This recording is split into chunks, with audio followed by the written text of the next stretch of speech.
വിഷ്ണുശാലിനിയുടെ latest episode പ്രൊമോയിൽ അവിടെ ശിവൻ്റെ പിറന്നാളൊക്കെ ആഘോഷിച്ചിട്ട് ഒരു നിർമ്മലയാണെങ്കിൽ മഹേന്ദ്രനെ അറിയാതാണല്ലോ അവിടെ വന്നതും സദ്യ ഉണ്ടാക്കിയതും ഉച്ചവരെ അവിടെ നിന്നതുമൊക്കെ.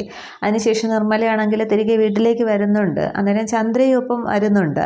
പക്ഷേ വീട്ടിലേക്ക് വരുമ്പോൾ മഹേന്ദ്രൻ അവിടെ തന്നെ ഉണ്ട്. ഇവിടെ പോയി എന്നുള്ളത് മഹേന്ദ്രൻ അറിയുന്നുണ്ടെന്ന് തോന്നുന്നു. അതിനുശേഷം അതൊക്കെ അറിയുമ്പോൾ മഹേന്ദ്രൻ ആകെ ദേഷ്യപ്പെടുകയാണ് ചെയ്യുന്നത്.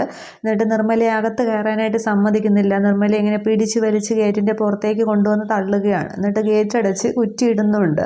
അന്നേരം മഹേട്ടാന്നൊക്കെ നിർമ്മലയും അച്ഛ എന്നൊക്കെ ചന്ദ്രയൊക്കെ വിളിക്കുന്നുണ്ട്. പക്ഷേ മഹേന്ദ്രൻ അവിടെ കൂട്ടാക്കുന്നില്ല. തന്നെ വേണ്ടാതെ പോയ മക്കളോടൊപ്പം ഇങ്ങനെ നിർമ്മല പോയതിൽ ആകെ ദേഷ്യപ്പെട്ട് നിർമ്മലയെ അവിടെ നിന്ന് പുറത്താക്കുകയാണ്. അവരോടൊപ്പം പോയിക്കൊള്ളാനായിട്ട് പറഞ്ഞ് പുറത്താക്കുകയാണ് ചെയ്യുന്ന ഒരു സീൻ. തുടർന്ന് നിർമ്മലയാണെങ്കിൽ ആ ഗേറ്റിൽ തന്നെ ഇങ്ങനെ വെച്ച് ആകെ വിഷമിച്ച് ഇങ്ങനെ കരഞ്ഞ് നിൽക്കുന്നുണ്ട്. എന്ത് ചെയ്യണമെന്നറിയാതെ ചന്ദ്രയെ നോക്കി നിൽക്കുകയാണ് ചെയ്യുന്നത്. അതിന് ശേഷം കാണിക്കുന്നത് അവിടെ ഹോസ്പിറ്റലിൽ പിന്നെ ഗോപാലകൃഷ്ണനാണെങ്കിൽ പൈസയൊക്കെ ഫാമ കൊണ്ടുവന്ന് പൈസയൊക്കെ കൊണ്ടുവന്ന് ആ ബില്ലൊക്കെ ഇങ്ങനെ സെറ്റിൽ ചെയ്യുന്നുണ്ട്.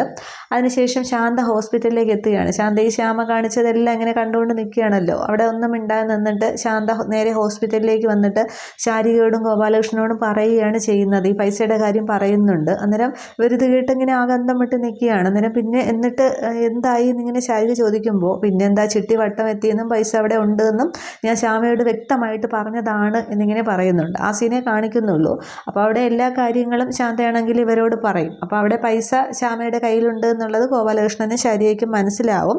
അപ്പോൾ അത് ബാക്കി എങ്ങനെ ഗോപാലകൃഷ്ണൻ കൈകാര്യം ചെയ്യും എന്നുള്ളതാണ്. ശ്യാമ അവിടെ കളിയാവുകയായിരിക്കും ചെയ്യുന്നത്.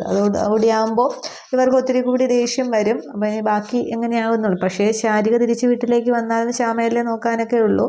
അതൊക്കെ എങ്ങനെയാവും എന്നുള്ളത് രോഹിത് അറിയുമ്പോൾ എന്താവും എന്നുള്ളതൊക്കെ, പിന്നെ ഈ ഹോസ്പിറ്റലിലെ പ്രശ്നമൊക്കെ ശാലിനി എങ്ങനെ ക്ലിയർ ചെയ്തു എന്നുള്ളതും മധുരയിൽ പോയാൽ ഒരു ഡെത്ത് സർട്ടിഫിക്കറ്റ് വാങ്ങിക്കുന്നതൊക്കെ അടുത്തടുത്ത എപ്പിസോഡുകളിൽ കാണാം. Okay, thank you.